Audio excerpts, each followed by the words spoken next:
Hi there. Today I'm talking to Valerie Hartwich, who is a practitioner of yoga and bodywork and social sciences to offer body-mind healing practices to deal with real life. Hello, Valerie. Hello, Andrew. How are you doing? It's funny, we're talking as if we've never met, but in fact we have chatted on Zoom before. A few The times. nature of the format. I feel like I need to say hello to you over again. Yeah, Valerie, you describe yourself as providing healing practices to deal with real life. So I was interested in what that means to you. Okay, so what it means to me is that I think nowadays there's actually a great acceptance of practices such as yoga, meditation, and various practices that up until a few years ago were considered maybe more esoteric and kind of very spiritual, but in a way of, this is like so far away from me, I don't know how to deal with it. And in some ways we've gone kind of for full circle. Now they're very much like either completely new agey, or they're very, yoga for fitness, for like toned abs and God knows what. And I kind of situate myself somewhere in the middle, in the sense that I don't particularly practice it to like experience all these great nirvanesque things anymore. I kind of really use them as anchors that help me in my day-to-day life. I'm a yoga teacher. I practice every single day, which does not mean that I am constantly blissful and that I never get angry and never make any mistakes or fuck up, so to speak. I'm a normal human being, and actually what helps me get to grips with the things I have to deal with and my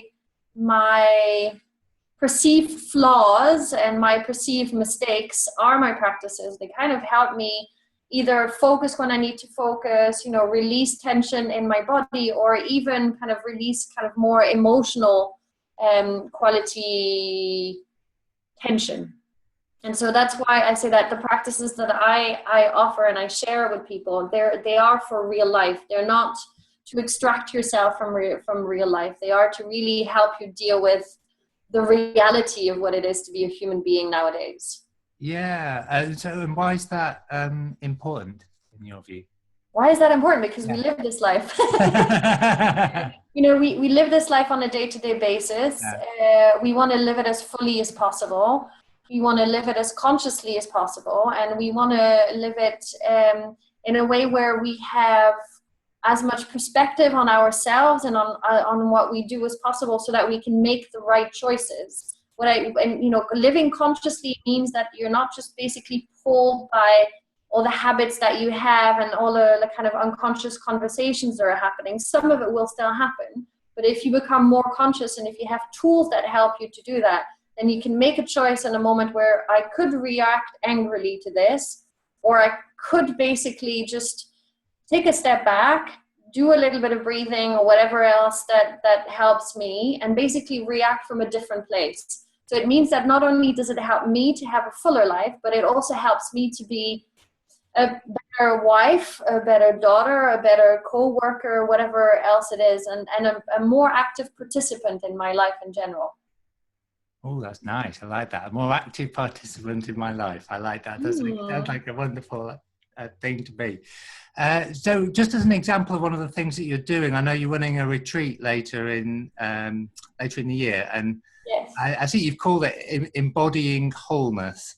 Embodying Wholeness, a women's retreat for self-love. Radical self-love. Women's retreat for radical self-love. Yes. Right. Yeah, radical self-love. Right. So that's a very interesting title to me. So I was just wondering, as a way to talk about some things, if you could like unpack that a little bit. Like, what does embodying wholeness mean to you? Okay. So there are two elements in this title that are very important to me. To come back to what I said, sometimes spirituality can be something that we use to basically distract ourselves from the life that we live, and so we kind of go into these like ethereal realms, which is sometimes a pleasant thing and potentially occasionally a good thing. But at the end of the day, we still have this body and we still have the relationships that we have, the jobs that we have, the reality we have. And so for me, it's not about kind of going out of your body. It's about really like just coming into this tangible existence that we have, making friends with your physical self, with your body, inhabiting it. And you're not always, you know, when you're friends with somebody, you're not just friends with the good aspects of that person. You love the person entirely. And so this process of embodying wholeness is a process of coming into yourself, making friends with yourself, the whole span of you. And it starts with your body. That's the most tangible thing that you have.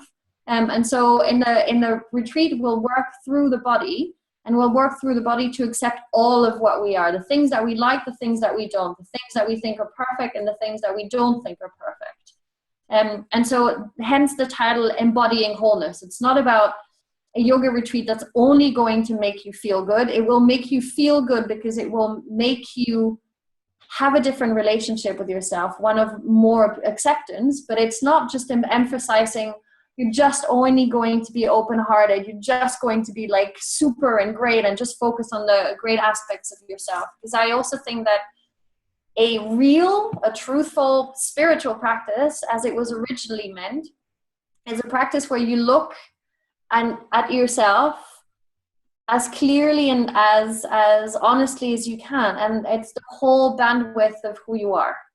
And then you have a choice of acceptance. You have a choice of if some things can be changed to work at it, and then you have a choice of also forgiveness. Some things will never change, and it's just that's how it is. And there's always the choice of like being angry, not wanting it to be that way. And that's not necessarily the most productive way. So the practice during the retreat is going to basically be looking at everything that we are, both in the glorious aspects and in the slightly more difficult aspects. I'm interested you mentioned anger there as well, because it's almost like responses to things we don't like. One response is like anger, like, oh, it shouldn't be like this. Yeah. And the other, I don't know if you've come across the term spiritual bypassing. Yes. That. Yeah, so it's like when some of the more new agey practices, almost like an avoidance of like, there's a thing I don't like, so I'm just going to pretend it's not there. Whereas you're more like, exactly, like this, you know, yeah, exactly, yeah. Whereas you're more about connecting and properly accepting and what's there. Yeah, because actually, you know, I think that spirituality is meant for transformation. And transformation is not just, this is me, the little old mundane me, and I'm going to transform into this shining phoenix, unicorn, rainbow colored, you know, whatever thing. And the transformation generally happens by looking at the stuff that's difficult, because that's where there's potential, that's where there's conflict and potential. And conflict is something that's kind of double-edged. It's either something that rubs and is unpleasant and you fight against, or it's something that basically initiates a change. And transformation is a process of change. There's a process that comes about after change. So essentially, you know, if you want to really go on a spiritual path, the way that I personally understand it, and the way that I think it was understood in many traditions, you have to look at the stuff that's difficult, the so-called shadow, and you have to accept it. If you do spiritual bypassing, it feels great for a while, but all the stuff will still be there, and it will eventually come back and manifest somehow. And the subtitle was a women's retreat for radical self-love. So I'm interested, like, why women? And maybe you've already touched upon radical self-love in what you said already. Radical self-love is about learning to radically love everything that you are. And loving doesn't necessarily mean that you make excuses for stuff or you sign a blank check. It just means that's also part of me. And just like a mother learns to love a child entirely, even the aspects that are difficult about that child, we need to do that for ourselves, because that's also what's going to encourage us to potentially maybe change or to address the difficult aspects of ourselves differently and let them play out differently in our lives. Now, as to the question, why women? Well, one of the very simple realities is that I'm a woman. I know what it's like to be a woman, in terms of how I relate to the world, how the world relates to me in my Eurocentric kind of perspective. I know how I relate to myself as a woman. And I think also that in some cases it's quite difficult for women to address some aspects of themselves and some more difficult aspects of themselves if they are in a mixed gender setting. Partly because there is a societally accepted notion of what being a woman is. It means, being kind and gentle and pleasant and pretty often. And so all the aspects of like angry or militant or more opinionated are occasionally things that are difficult to deal with for us as women, but even more difficult to deal with for men, because they kind of don't fit with a stereotypical image of a woman. So if we're really going to be practicing this radical self-love, it might be easier to do it if it's just women. They are less likely to be the traps of falling into responding to what is expected of us. Okay. So that's been really interesting, Valerie. Is there anything you'd like to say about the retreat itself? That I'm very excited about it because, because the person that I'm co-leading it with is a fantastic person, and just like me, we've both come from a place of actually being extremely drawn to spiritual practices because we are very open-hearted, very kind, and all of these things. There was an element of spiritual bypassing. We both acknowledged it, and we've both come kind of full circle of, it's wonderful. We know the honey that draws us back to the pot constantly, that spiritual bypassing, but we also know that on the way to that, we found plenty of stuff that was difficult to deal with. We found lots of nuggets in accepting ourselves as women and the whole spectrum of it. And I love her work, which is very deeply tantric in a very original sense. So it's not about the slightly misconceived and skewed perception of like just pleasure indulging sexual understanding that unfortunately persists. It's very much like a transcendental, yet deeply esoteric but mystical aspect of yoga. And so we both bring different qualities and different skills to this retreat. We're both playing with things that we love, which is symbolism, which is rituals that we will all construct together, all the participants and Naz and myself. And so we're very excited about it because it's actually how we really live our lives.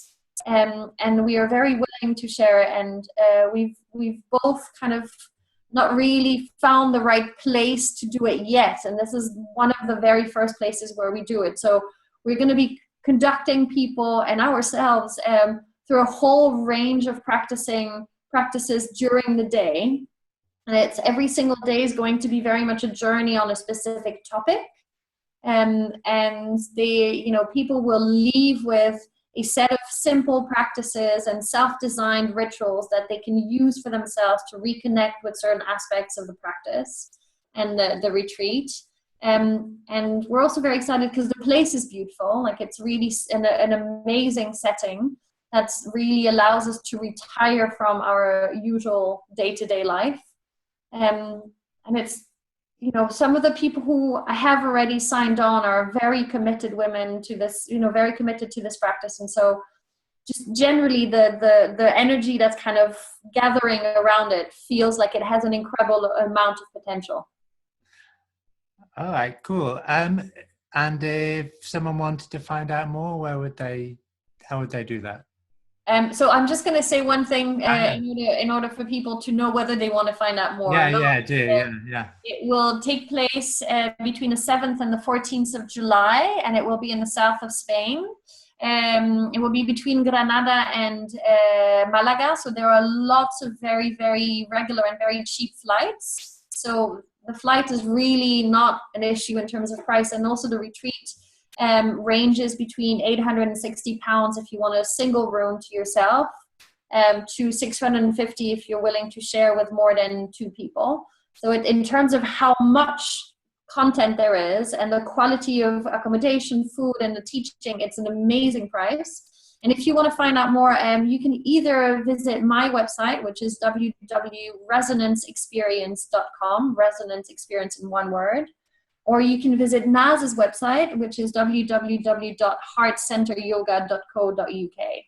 And if not, you can drop me a line, Valerie@resonanceexperience.com, and I'm very happy to discuss anything that might be of interest to you.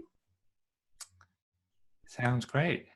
Yeah, I'm sorry. Maybe we'll do one for men at some point. I was just going to ask you about that. But yeah, that sounds great, Valerie. I know you're excited about it already. We've got a couple of months to wait yet as we record this, but coming up soon. Indeed. All right, brilliant. It's nice to hear about the retreat. Nice to hear your thoughts behind what lies behind it and the direction you're taking with your work. Oh, it's wonderful to speak about it. Thank you very much for giving me the opportunity. Yeah. All right. Cheers, Valerie. Take care of yourself. Bye.